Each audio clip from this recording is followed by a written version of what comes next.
All right, guys. So we want to welcome everybody to our Ultra Rare Bleeding Disorders Awareness Day. This is March 15th, and I've got with us Samantha Javorka. She is our Engagement and Development Manager. So you want to say hi, Samantha? Hello, everyone. And I'd like to Hello. and I'd like to thank her for making our backgrounds. As you can see them, she's great at the job that she does. And so we've been wearing this all day today. I had a couple of meetings and it was good. And I'm also wearing our bleeding disorder awareness shirt, as you can see. And at the end of this little gathering, we're going to raffle some of those off. So again, this is our ultra rare bleeding disorder day. And I do want to share how this got started. I'm very proud of this as South Carolina's chapter. Let's see. So as you can see, what we did was we do a state proclamation every year. And as I think it was 2 or 3 years ago, we decided that there was not anything in regards to the VWD community, the von Willebrand's community. And so we were trying to raise more awareness and making them feel included in this proclamation, which declares this month in South Carolina as Bleeding Disorder Month. But we thought, why not just have a couple of days for some of the other disease states that we do treat and care for in our community? So we made March 1st as von Willebrand's Awareness Day. And then I think it was last year, we said, you know what, that went over really well. Why don't we make an ultra rare and platelets disorder day for the community? So we did that as March 15th. And then this year we decided that as we're raising more awareness for, oops, I think I might have the wrong one up. This looks like 2014. Yeah, oh gosh, I did. I sent the wrong one out. But anyways, it looks like this, but it's, so we wanted to make sure that we were including our women who bleed. So this year, March 30th is our Women's Who Bleed Awareness Day. And so this initiative has taken off nationally. We shared all of our logos that Samantha made, which again, I really appreciate her work on that. And we sent that out to all of our community nationwide, and many of the chapters also picked up on that. And I saw HFA today, Hemophilia Federation of America, they also declared this day as March 15th is the ultra rare awareness day. And for us, it was in the state of South Carolina because that's all we can proclaim, but the governor did proclaim it. So that's how we got here today. So I really want to recognize that. And before we get started with everybody, I thought I would give a little bit of information. I'm going to read this off so that we make sure that anybody that's not included here tonight, that we recognize them. So in our chapter, we have 47 members, 47 families. So that could be, 2 or 3 people in a family that could have a these ultra rare bleeding disorders. But we have 47 member families, and I'm going to read off several of them are maybe they overlap or whatever. But I wanted to make sure that we recognize those community members that are part of our chapter, and they are very special to us, as are our hemophilia patients and our von Willebrand's patients. So with us, we have factor 1, factor 5, factor 7, factor 11, and factor 13. And we have a family that has factor 7 and sickle cell disease. So that's a little bit unusual, but we do have that. We have a lot of platelet function disorders. We have a macrothrombocytopenia. So excuse all my not knowledge on how to say all these words, but we have someone that has that, or a family. We have storage pool deficiency. We have fibrogenia. We have Glanzmann's thromboblasphemia. We have some more platelet disorder functions. One is called May-Higlin abnormality. I have anomaly. I haven't heard of that one before. We have a lot of ITP patients that we care for. And some of those are combined with EDS, which is Ehlers-Danlos syndrome. We have hypodysfibrogenemia, platelet aggregation. We have qualitative platelet disorder. We have platelet dysfunction, dysfunctions of the unknown disorder and origin. We have a lot of those where sometimes they have a platelets disorder, but they cannot put a label to that. We have Gray's platelet syndrome, and we have delta storage pool deficiency. And with us tonight, we have Chase and Shay, who live with Glanzmann. So we're going to learn about that later on. But so as you can see, we have a lot of bleeding disorders. And I tell people, if you bleed, we serve.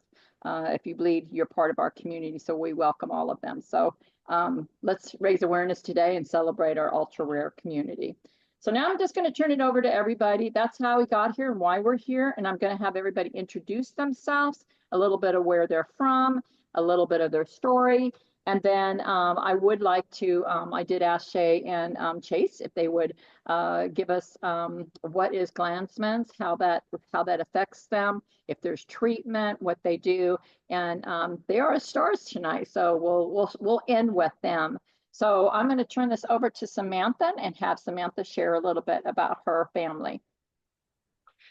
Hey everyone, so I'm Samantha. I am the Engagement and Development Manager at BDASC. Just finished my second week, exciting. So, and we are from Somerville, South Carolina, and we just moved here 4 years ago from Michigan.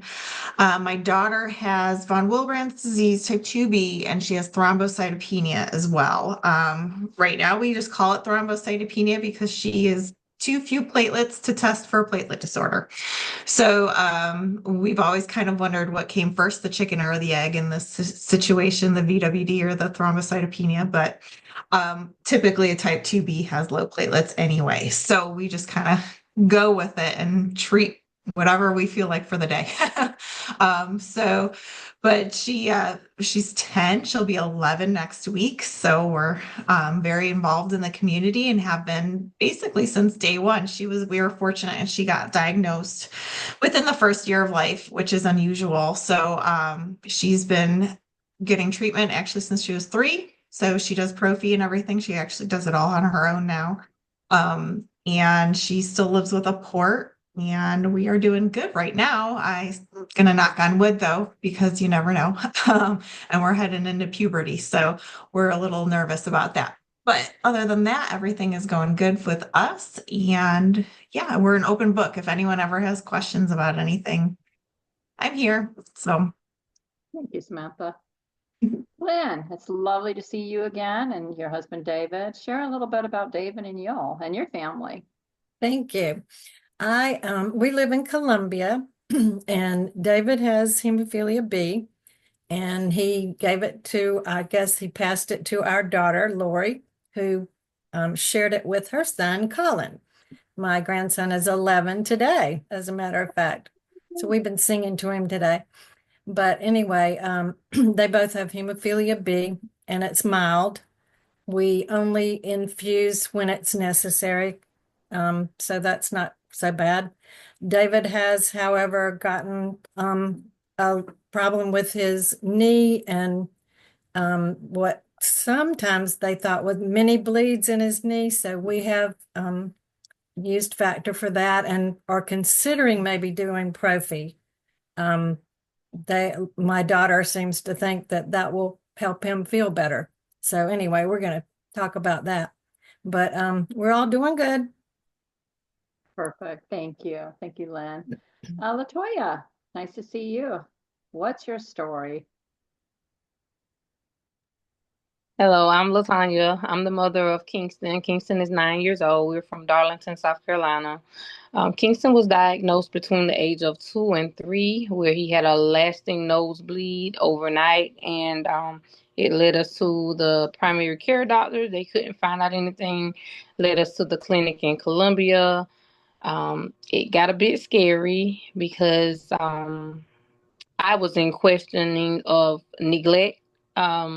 Because his blood work was showing pesticides, in which that's very rare. From what I was told, they have never seen it before, but come to find out it was actually von Willebrand's disease.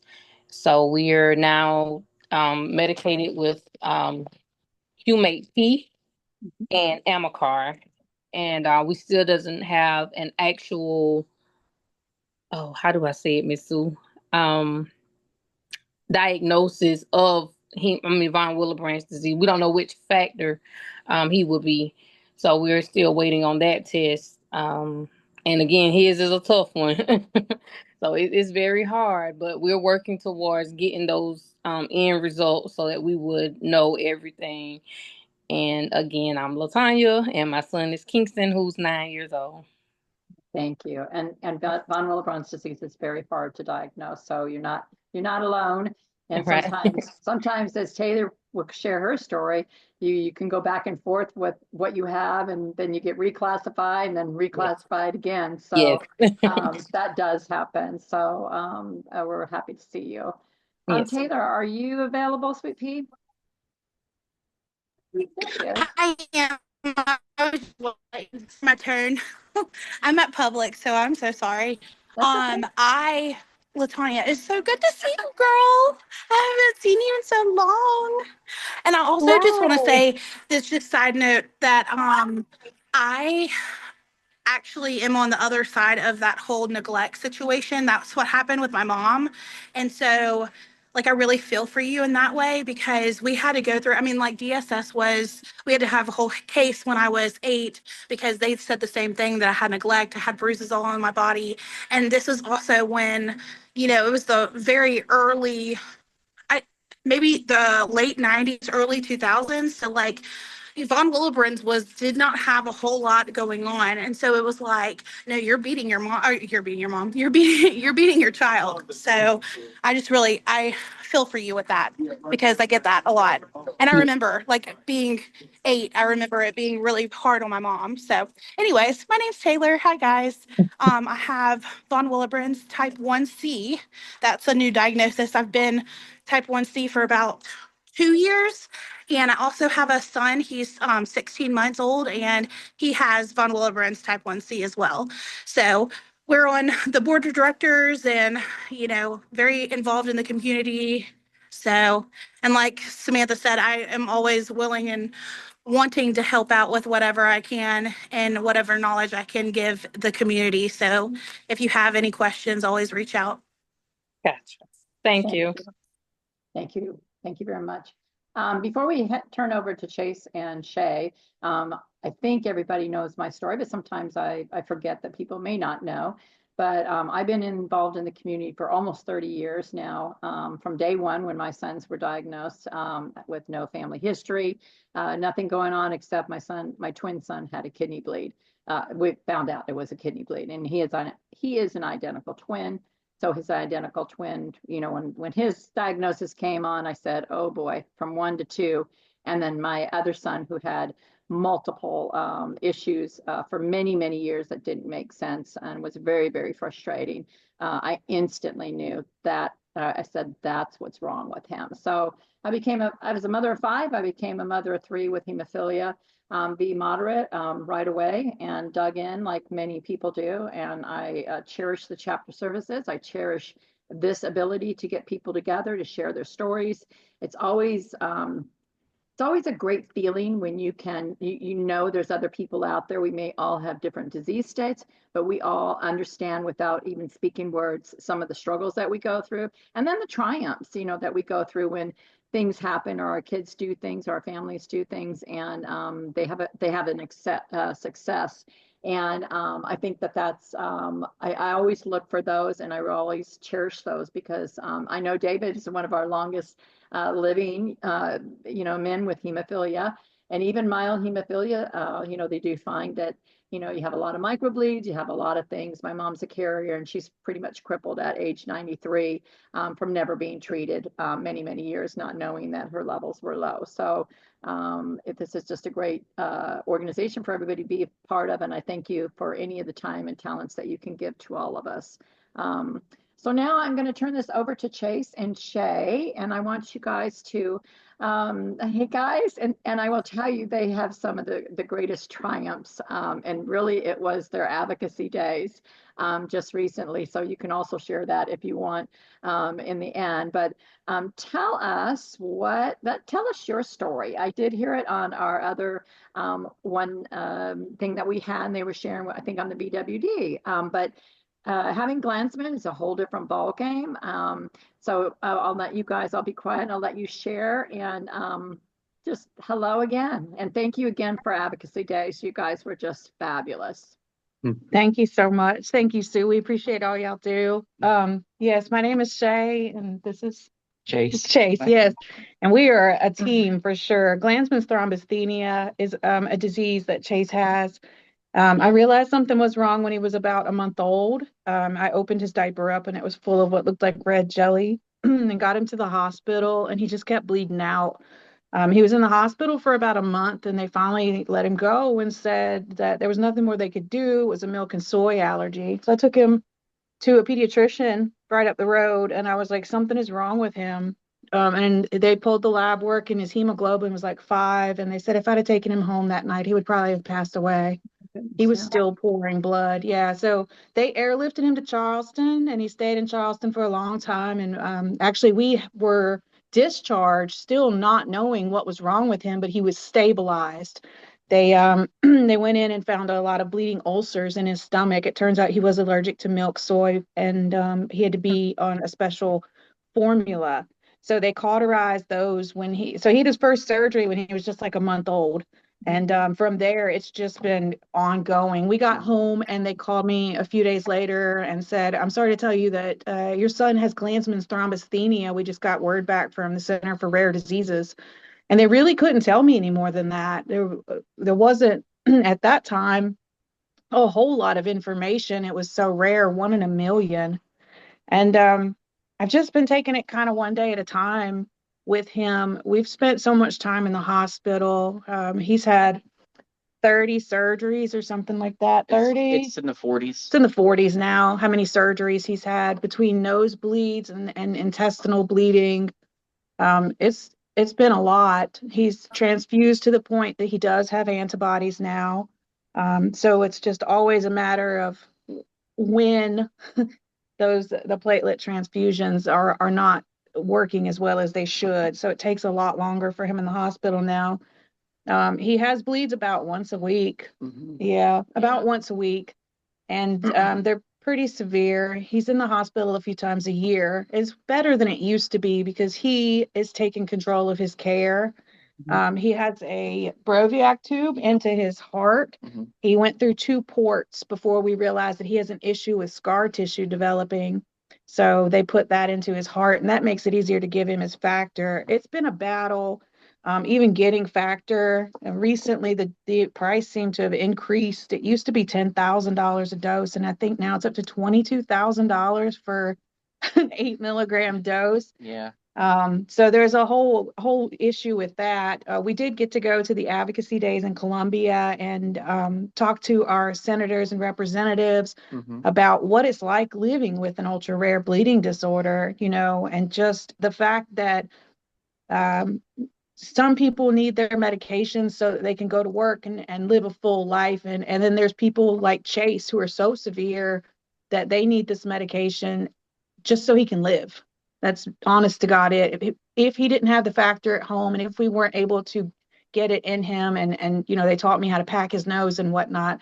But if we didn't have all that, I have no doubt that he wouldn't be here because we got to a point before this Broviac was placed to where every time he bled, he was dying and they would have to bring him back. He would bleed out so fast.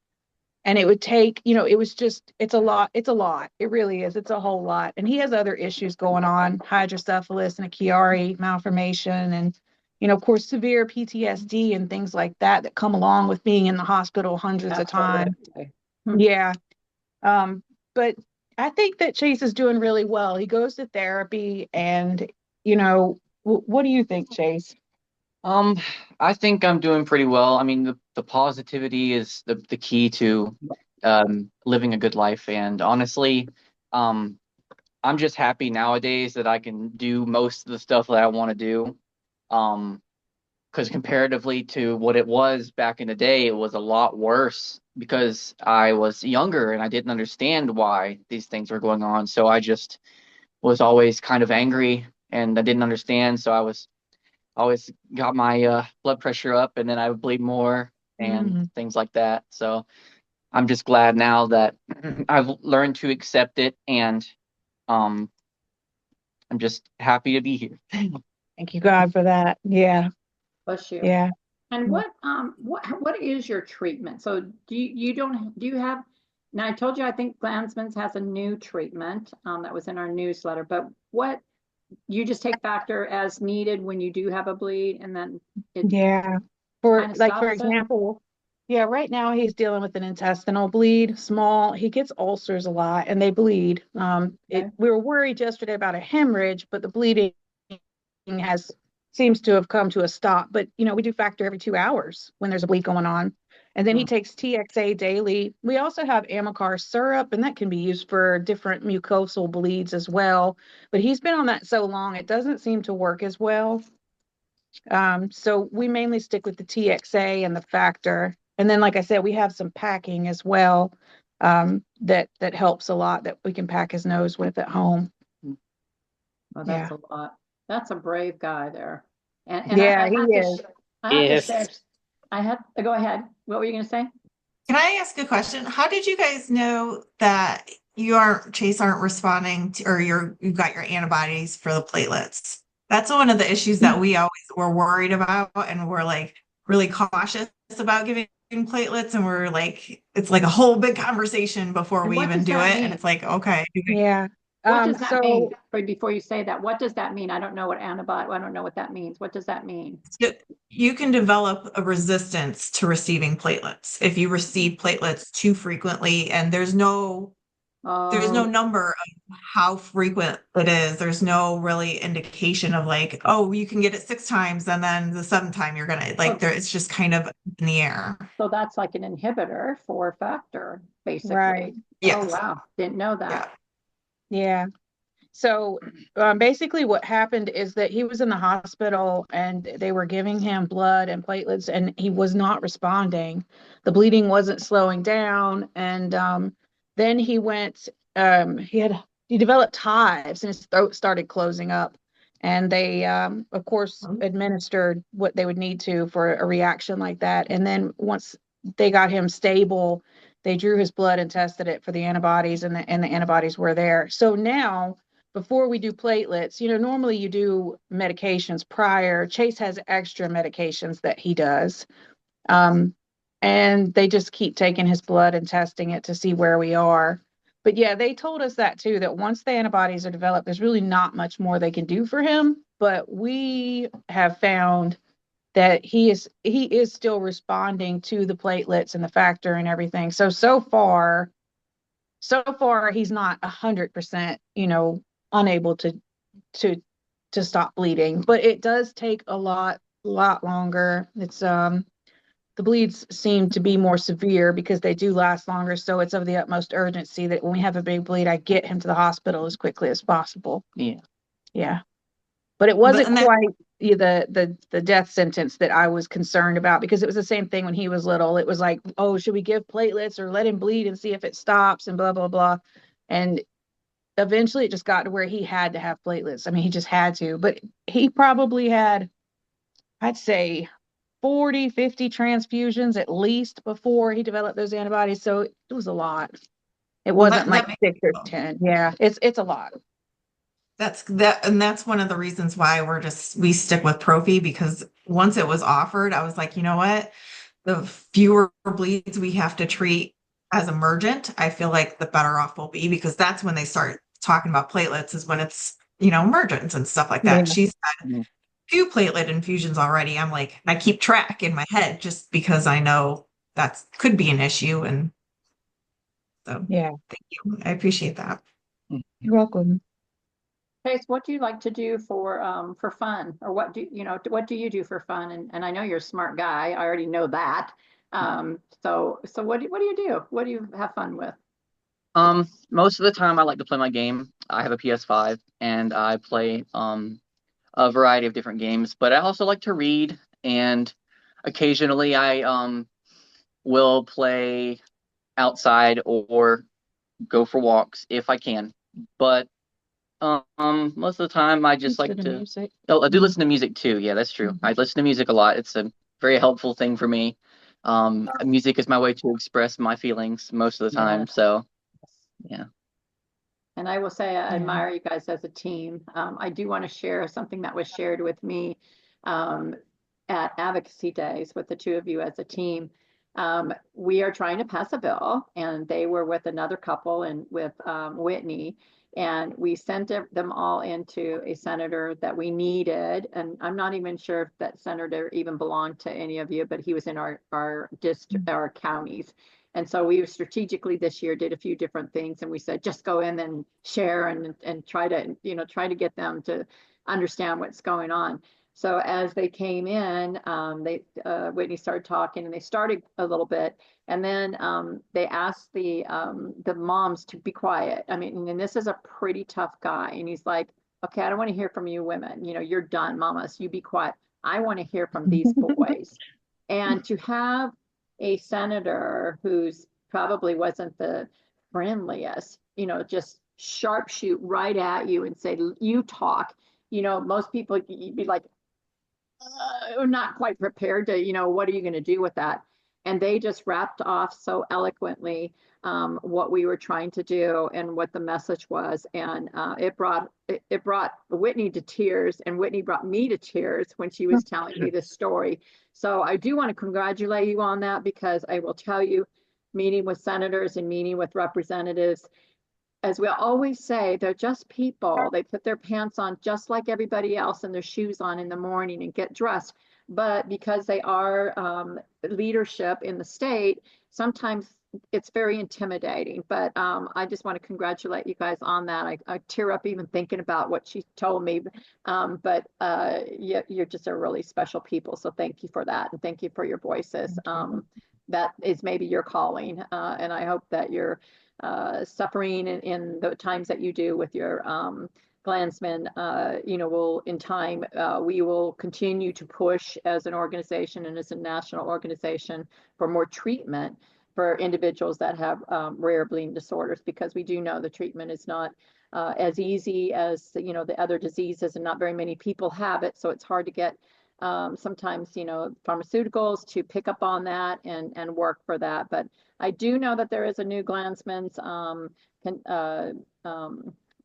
treatment, so we have to look into that and see if that might be something that would help you. But thank you for sharing that story. Just you got to be a super tough guy to do what you're doing. And Mom, you're pretty special. You guys are a great team. So God bless you both, and thank you for sharing your story with us. Really appreciate that. So on that note, I think the only other thing I was going to say, is there anything that anybody would like to share that if you had a wish or whatever that the chapter could either do, or that, we can advocate for the nation to understand or do if you live with a rare bleeding disorder, or, any of the others? Is there anything that you can think of that you just kind of say, I just wish this? Is there anything that you'd like to share on that note that, those that might be listening to this, or we can share later on, might be able to hear at this point in time?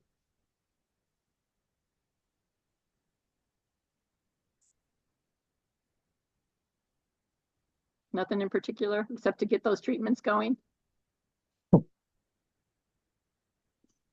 Great. Go ahead. Oh, I thought somebody was saying something. Okay, well, on that note, I think I will give everybody a little bit of their time back. We are going to do a raffle. Again, I just want to say thank you all for being here tonight, sharing some time, recognizing the ultra rare bleeding disorders in our state, our 47 member families, for which you guys are one of. We just appreciate you all and want to make sure that you know that you are just as special as all of our other bleeding disorders. And we will do whatever we can to continue to help you in that way.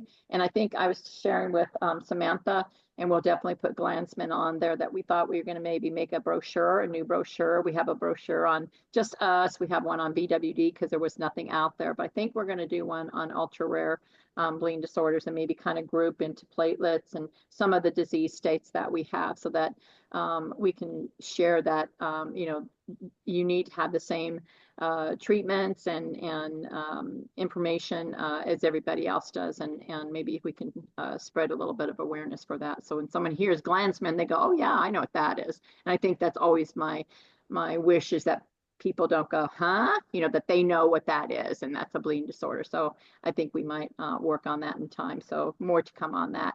But Samantha, you got all our names on here? Yes, I do. All right, let's see if, and I will say the shirts, I don't have one of every size, but because we've been giving them out, but we'll get as close as we can. So you tell me what you have and then I'll tell you what I've got and then I'll send it out to you. Or if I see you in a week or something like that, I'll bring that to you. So Samantha, go ahead and spin that wheel. Do you want me to share it or do you want me just to spin it and to let you know? We'll share it, it'll be fun. Mm. And we have black and red t-shirts.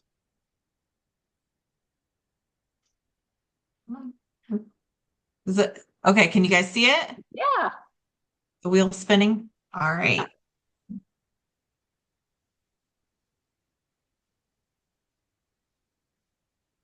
Is it going? Yep. And Latanya. Yay, Tanya! Yay.